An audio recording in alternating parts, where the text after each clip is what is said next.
Yes, hello. So, kamusta po mga ka-Streetwise? So, magandang gabi, magandang hapon, magandang umaga, magandang tanghali sa mga sulok ng mundo. Ako po si Takero Miyamoto at welcome po sa aking munting channel.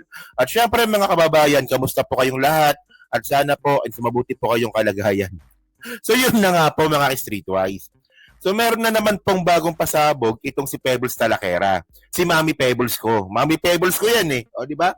So, hindi lang po nakakaalam, ang isa po sa pinakamalaking pasabog nga ni Pebbles noong nakaraan, si Harry Roque daw po yung pinaka-mastermind ng Pulburon Video. So, noong isang araw, mayroong interview si Pebbles at dito po binanggit niya naman itong pangalawang expose niya na nakatanggap daw po ng pera ang mga DDS galing kay Sara Duterte. So, for whatever reason, alam naman po natin na ito po ay red flag. Kasi una sa lahat, ang unang tanong natin dito, para saan yung pera? Saan galing yung pera? At ito ba ay suhol? At sabi nga po ng isang congressman, itong bagong pasabogan ni Pebbles ay pwedeng gawa ng affidavit para po dagdag ebidensya dun po sa kaso nga po ni Sara Duterte na bribery sa impeachment, di ba, sa Senado. Okay. So para makuha natin yung point mga kababayan, no, ito nabalita ito from Bilyonaryo eh. Wait Bilyonaryo. Yan, ito. So, nabalita ito kahapon. Okay? So, sabi dito, okay, may bagong revelasyon, aligasyon pala to. May bagong aligasyon ang vlogger na si Pebbles Cunanan at maaari daw itong magamit sa impeachment trial ng pangalawang Pangulo. Okay. So, actually, meron ano dito, may report dito yung bilyonaryo. So, panoorin na lang po natin, ha. Okay. Wait. Ito. Vlogger na si Pebbles Cunanan at maaari raw itong magamit sa impeachment trial ng pangalawang Pangulo. Ang detalye sa agenda report ni Zandro Ochona. Isang beses, nakasobre 15,000. Ang nag-abot, staff ng OBP. Sa allowance daw, pinabibigay. Ikinagulat ng isa sa mga House Prosecution Panel ang alegasyon na ito ni Pebbles Talakera. Matatandaan sa serye ng investigasyon ng Committee on Good Government and Public Accountability, isa si Yusek Gloria Mercado ang nagsabi na nakatanggap rin siya ng sobre. Bagay na posible raw na pinagdalhan ng mahigit 600 milyong pisong confidential funds ng OVP at DepEd sa ilalim ng pamumuno ni Duterte. Yun. So ngayon so malinaw mga kababayan na hindi lang pala namimigay ng sobre itong si Sara Duterte sa kanyang mga secretaries. Pati rin pala sa kanyang mga troll farm. At alam naman po natin na itong si Pebbles nga po ay parte nga po ng mga grupo ng mga Duterte nung nakaraan. At para mas maliwanagan po tayo mga ka-Streetwise, no? Actually, may nakakuha tayo ng interview ni Pebbles dito, no? So ito para mas malinaw kung ano bang ibig niya sabihin dito. Tingnan niyo to. Tanong ko lang po, may isang beses ba o ilang beses ka ba nabigyan man lang ng pera ni BP Sara?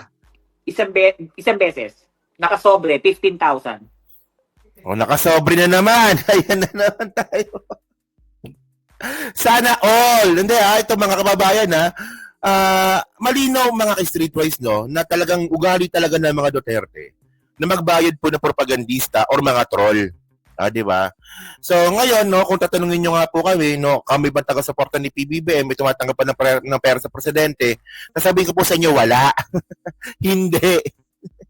Kasi una sa lahat, kuripot po yung presidente natin, Ilocano po kasi. Hindi, pero seriously mga kababayan, mula po naging presidente si PBBM 3 years ago, 2022 hanggang ngayon, ni piso wala po ako natanggap galing sa kanya. Galing sa staff niya, galing sa Office of the President, wala, as in zero. Wala talaga.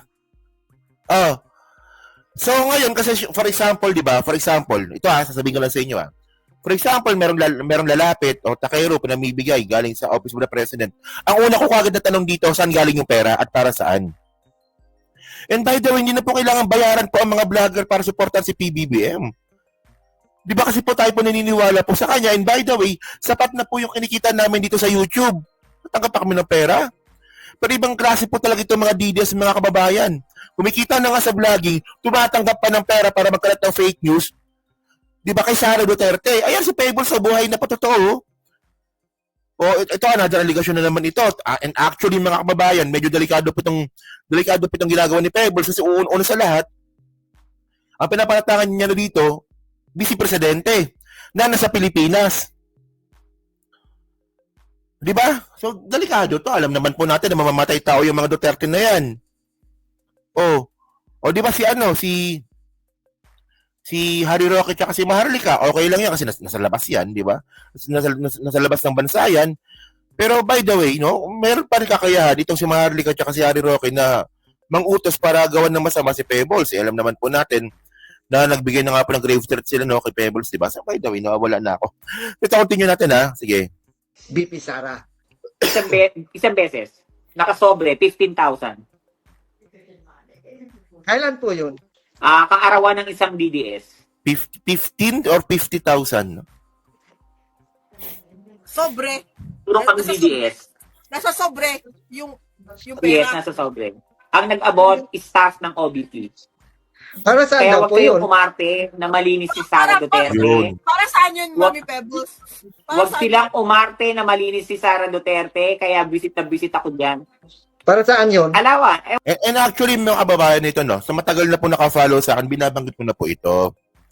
Noong 2022 elections, mga kababayan, meron pong lumapit sa akin na I think, sa Sara Duterte camp, na nagbigay po ng pera or nag-alok 3,000 pesos per content, Kasi malit na vlogger pa lang ako noon, Hanggang ngayon pa rin naman, di ba? Kasi noong 2022, mga kababayan, noong election po na yon,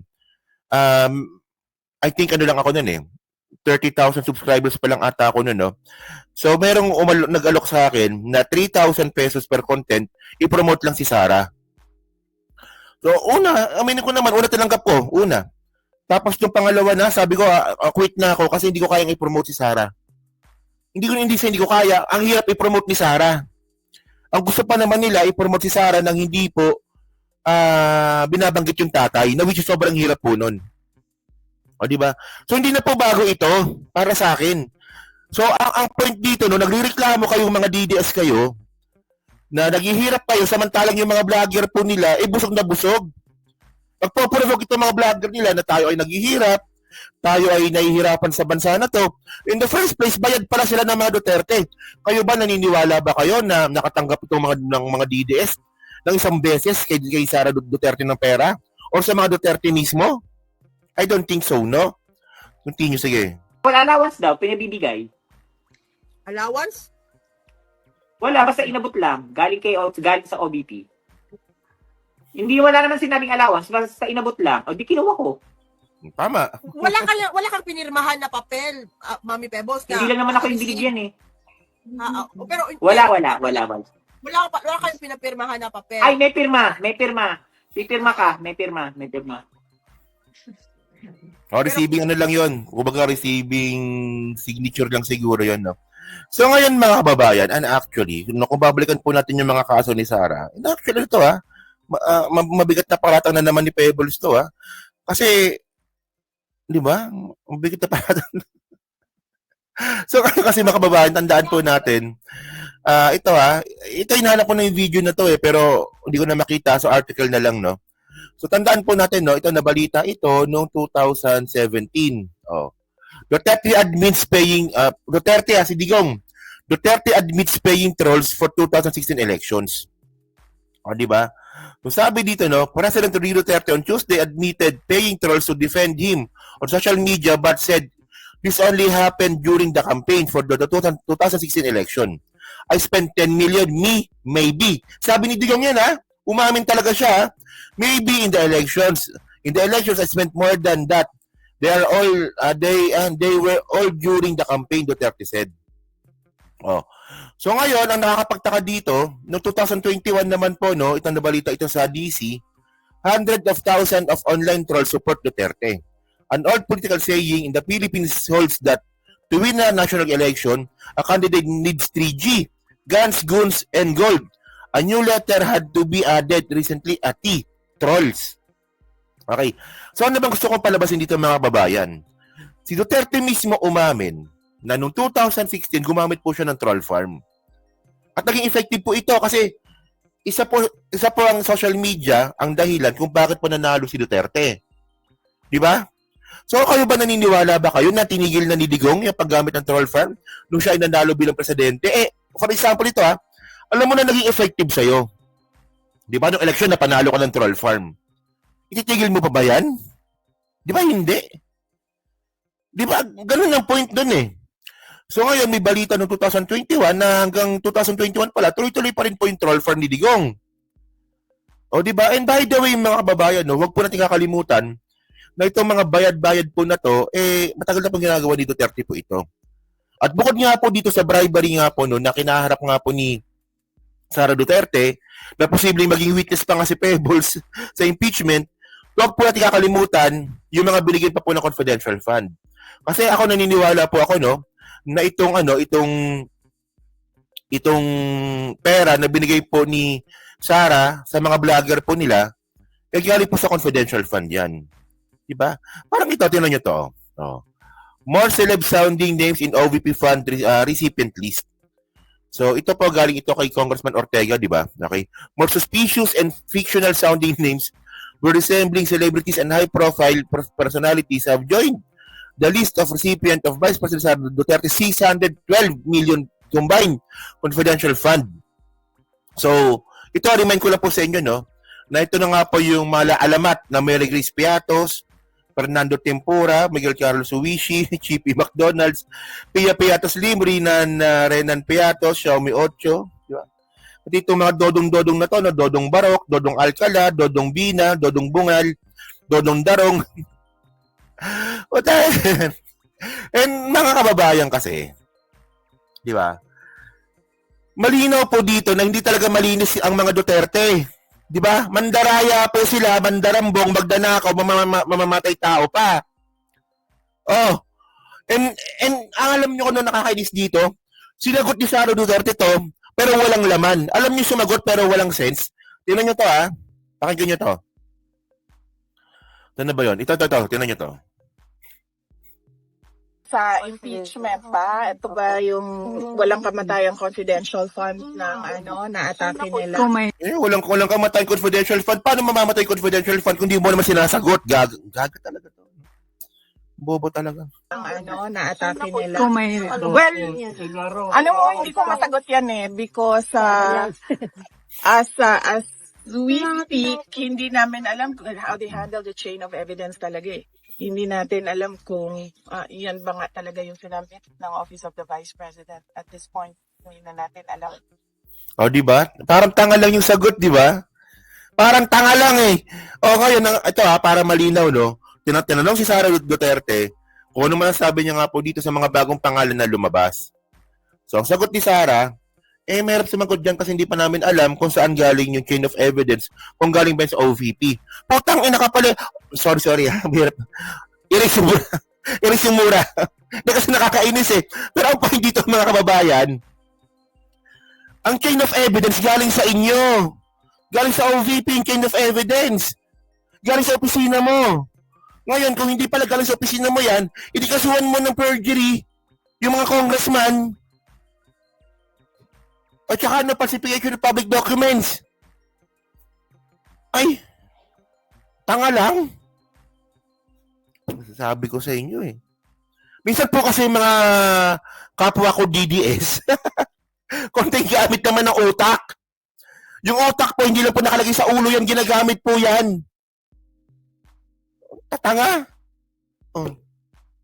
So yun mga ka-streetwise, so kayo po, ano pa masabi nyo nga po dito, sa bagong pasabog nga po ni Pebbles Salakera, na posibleng maisama sa witness nga po ng ICC, ng impeachment, sorry. Kaya nasa kayo ba, naniniwala ba kayo kay Pebbles? So syempre, pa-comment na po sa baba, binabasa ko pong lahat yan. At dyan din po sa Team Replay, syempre, di ba? Pa-like, pa-subscribe. At hindi naman kalabisan, pa-share na rin po ng video po na to. Ayun na. So thank you mga kababayan, and by the way, bago pala tayo magtapos, maraming salamat po sa pagsuporta po sa Ang Bumbero ng Pilipinas, ABP, 134 sa balota, na base po sa mga surveys mga kababayan, ang ABP po ay makakakuha po ng isang seat. Sana po magtuloy-tuloy po ito. Diba? Pinapangako po namin na kami pong mga nag-promote po nito, ilalapit po namin po kayo kung ano man ang kailangan ninyo dito nga po sa Kongreso. Di ba? So, I think, di ba? So, maraming salamat. Thank you po sa inyo lahat, no? So, maraming salamat sa inyo lahat. Kita na lang ulit tayo sa susunod nating content. So, thank you, salamat, and bye-bye.